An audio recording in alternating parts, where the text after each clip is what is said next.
অহংকার মুমিনের গুণ নয়।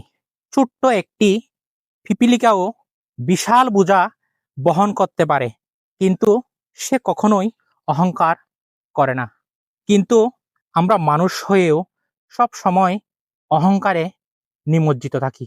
অনেকে টাকার অহংকার করে, অনেকে বিশাল বিশাল অট্টালিকার অহংকার করে, অনেকে সম্পদের অহংকার করে, অনেকে চাকরির বড় পজিশনের অহংকার করে। তাই অহংকার কখনোই একজন পরিপূর্ণ মুমিনের গুণ হতে পারে না। আমরা যত বেশি নম্র হব, ভদ্র হব, তত বেশি মানুষের কাছে গ্রহণযোগ্য হয়ে গড়ে উঠতে পারব। তাই আমরা যদি নিজেদেরকে মুমিন হিসেবে গড়ে তুলতে চাই, তবেই অহংকারকে বাদ দিয়ে নম্র হওয়ার চেষ্টা করি। মুসলমান কখনোই অহংকার করতে পারে না।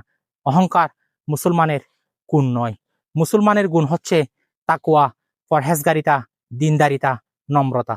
মহারব্বুল আলামিন আমাদের সকল মুসলিম ভাই বোন বোনকে নম্র হওয়ার, ভদ্র হওয়ার, সাবলীল হওয়ার তৌফিক দান করুক। আমিন।